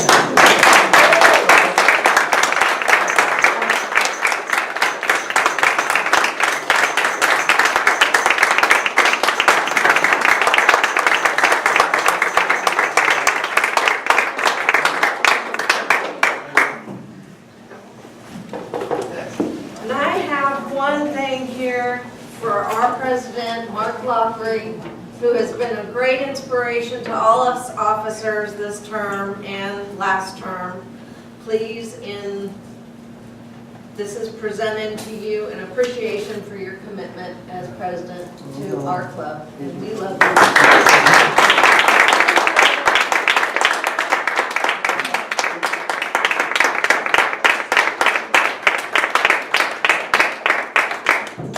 Take a quick 1 to 2 minute break to get a drink. We're going to have Jessica Guthrie, our Division D director, in just a minute or two, do the officer de-installations and reinstallations, I think. Yeah. So we're going to take a quick 1 to 2 minute break. And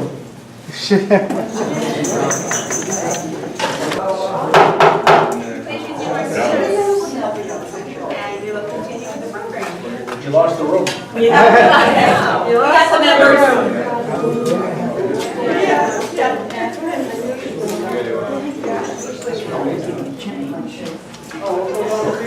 You have the ones that you got, or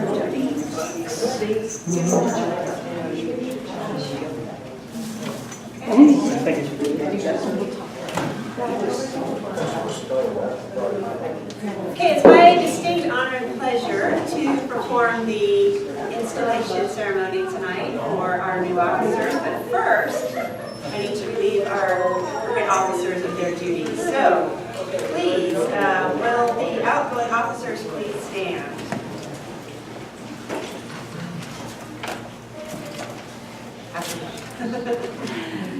On behalf of Toastmasters International and District 84, I thank you all for your accomplishments over the past year.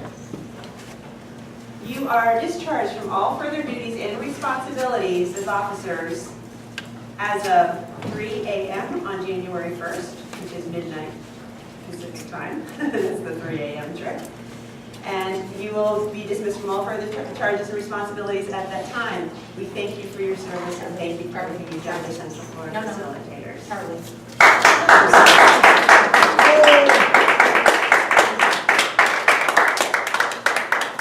And now I'm going to call the new officers up to take part in our installation ceremony. So please, starting lining up at the far end here and line up with me. Our Sergeant at Arms, Kristen Williams.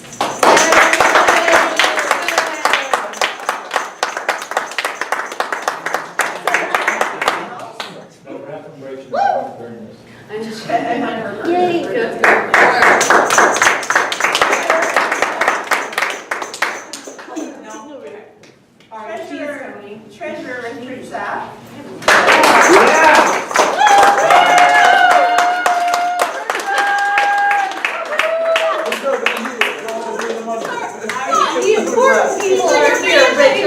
Thanks a lot, Richard. VP Public Relations, Renee Taylor.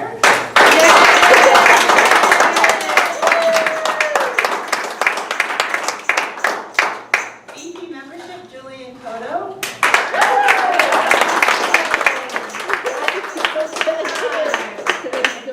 That's what my wife always says.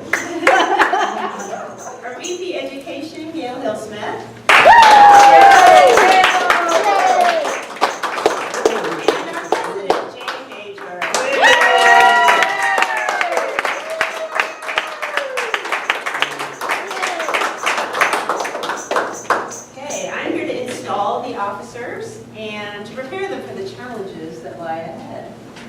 Their collective challenge is to make this club strong, dedicated to helping people from all walks of life to speak clearly and effectively, listen with sensitivity, and lead with courage, integrity, and creatively. We are going to start with Kristen, and I'm going to give you the gavel. So, Kristen, the duties of the surgeon at arms are to make sure that all supplies and materials are properly distributed or displayed at meetings, to greet guests and members, and call the meeting to order at the scheduled time. Your duties also include attending district-sponsored club officer training and club executive committee meetings, and helping prepare your successor for office. I give you this gavel as a symbol of your charge. Will you perform these duties to the best of your ability? I will. All right.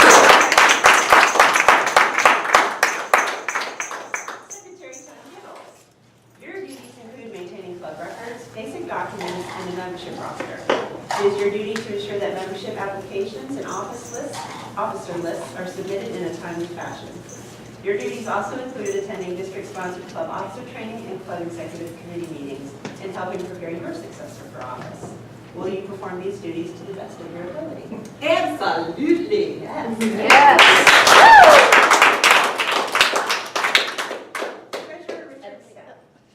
Your duties include keeping accurate financial records and ensuring that dues payments are submitted in a timely fashion. Your duties also include attending district-sponsored club officer training and club executive committee meetings, and helping prepare your successor for office. Will you perform these duties to the best of your ability? Yes, I will.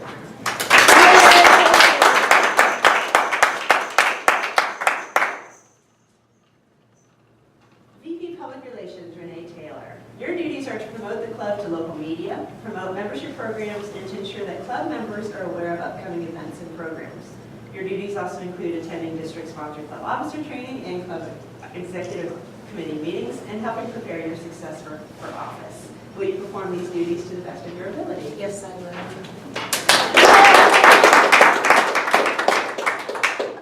VP membership, Julian Koto. L membership O, Supreme.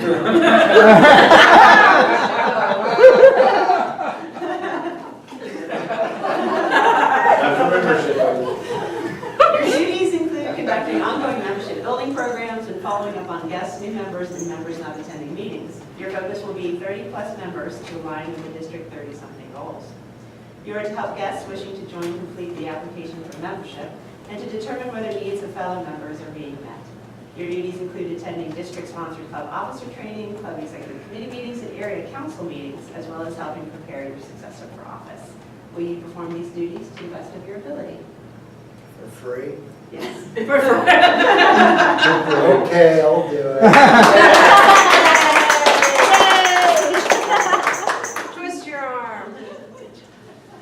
VP Education, Gail Hill-Smith. You are responsible for planning successful club meetings so that each member has the opportunity to achieve his or her educational goals.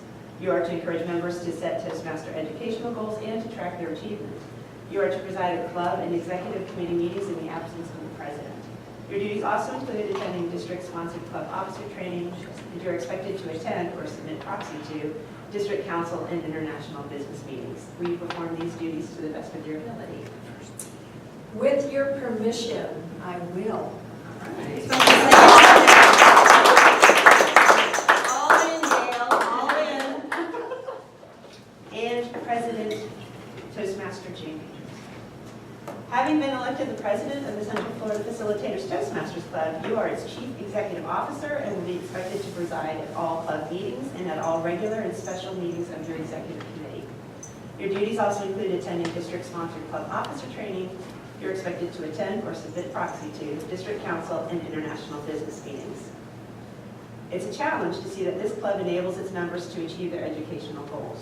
It is also your challenge to see that your club helps its area, division, and district, and Toastmasters International to meet their goals. Please accept this gavel as a symbol of your leadership and dedication to office. The gavel is a symbol of the power and authority given to you by the membership of this club. Use it wisely and with restraint. You are a member of your team as well as the leader.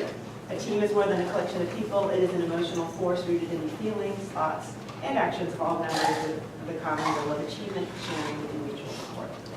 Work with your team to create a healthy, dynamic club, a club of which everyone will be proud. Will you, as president, accept this challenge and perform your duties to the best of your abilities? Yes, sir.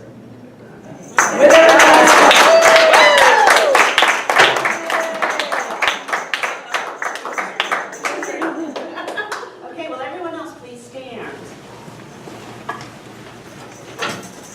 The growth and development of the Toastmasters program in the Central Florida Facilitators Club depends largely upon the actions of this group. On your honor as men and women of Toastmasters, do you pledge to individually and collectively stand by this club, live with it, and work with it throughout the coming year? Yeah. Right. And at this point, I wish Central Florida Facilitators a very successful year, and congratulations to our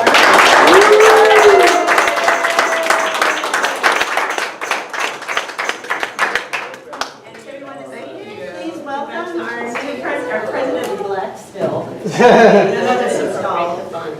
give her incoming president's speech, President Jaye Rangers.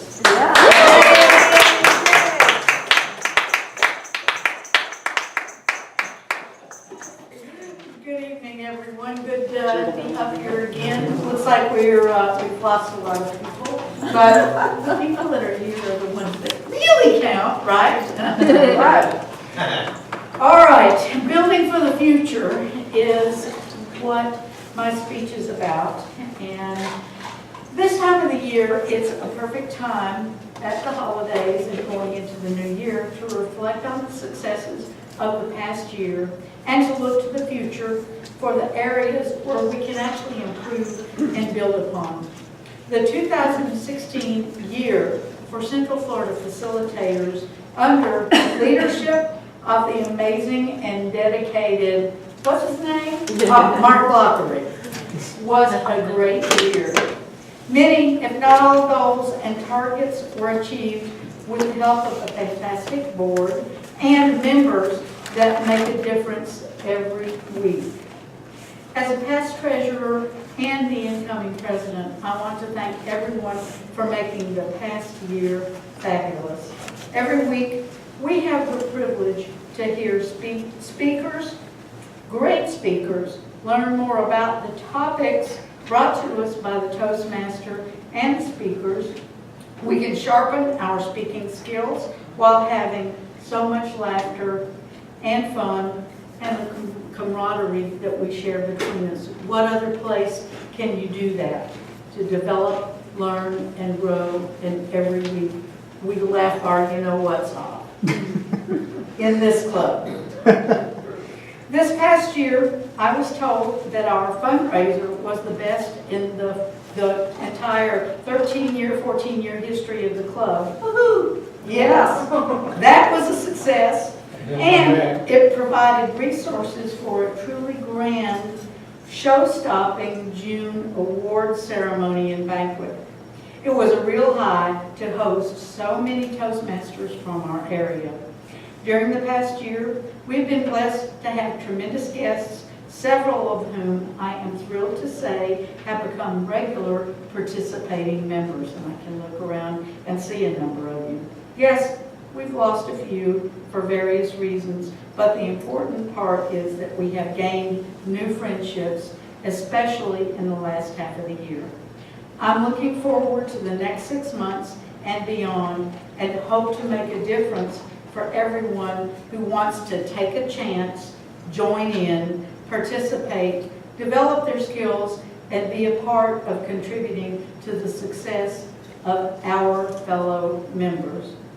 I will be relying on each of our new board members every week to make the next 6 months and beyond fabulous. I will seek guidance and support from our past president and from all the area and division leaders in our club and everybody else here as well. I will need the help of all of you to keep me on track. We want to build on what we have and continue to make each week the best it can be for everyone. Yes, I always want to see more ribbons on these already ribbon-heavy banners, but ribbons are only symbols of the success of this club and our members and what they have achieved. As I see it, the individual growth of each member is the most important thing we as a club do, regardless of accolades and awards, and tonight we've had a lot of that. Each person needs to progress and experience their own individual and personal achievements and reach their goals. With that in mind, one of the areas that I would like to see our club work on in the coming year is mentoring new members. I felt like for quite a while it's an area we really need to boost up and build some more strength in. We do a fair amount of it. In comparison to other clubs, I'm not so sure where we stand. But for me, I believe that this is an important area. There are new Toastmasters in this club and in other clubs who hold back, and for whatever reason, their icebreaker speech gets done months after they join. What are they really getting out of their membership? Yes, they participate in other small events. Pardon? Third party. I get it. No moving to the bathroom. I'm in honor school right now too, but Well, mentoring might help. Yeah, the new members do participate in other small ways, but how do we help them progress and achieve their goals? And that's what I would like to see happening. I personally believe we need experienced members to mentor and be more involved with the development of new members. And sometimes that may mean picking up the phone and making a phone call, or grabbing them after the meeting, or even when you arrive a little bit early, just spending a little more time with them and encouraging and talking to them. If that would help, I believe it would. I believe sometimes we need to step back into a position of support to allow new members to shine. Sometimes we have a number of us who are really there going all the time, and maybe it's intimidating for new members. People stay connected and involved when they feel like they are an important part of something. I have a goal of growing our regular attendance and membership over the next 6 months by at least 1 member per month. I'd rather see 2 members per month. To that end, retention of our current members while attracting new faces is critical. Retention of members is directly related to their growth and development and the realization of their goals. Each member needs to be recognized for their contributions and their achievements, no matter how small it is. Remember that mentoring does not mean the same people always run the show or are the show. Mentoring is providing the tools, resources, guidance, and positive support that will allow others to step up to the plate and lead. There is an argument that leaders are born, not made, but I think it's a little bit of both. I would like to see newer members encouraged to take on leadership roles, even small roles, such as chairing the food at an event, or the decor, or some small piece of it, being a sub-chair even. Assisting the Sergeant of Arms, getting here a little bit early to assist the Sergeant of Arms to set up the room. Maybe we could even start tapping our new members to do the thought and the pledge at the beginning of the meeting, or an educational moment. Whether we ask them or they sign up for it, or we assign them. It's a way to get them to step up into the front of the room and begin, even for a small moment. I'd like to see that and help encourage them to then take a step to bigger roles. I want to see everyone plugged in and excited to be here every Wednesday evening. We usually are. We love to be here, but I'd like to see that escalate. I'd like to see excitement about how they can contribute their experience to all the other people in the room as they develop their speaking skills and leadership skills. All of us contribute to the fulfillment of everyone else in the room.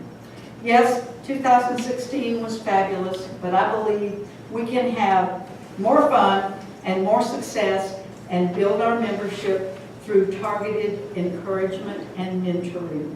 New members become longtime members when they feel included and believe they matter.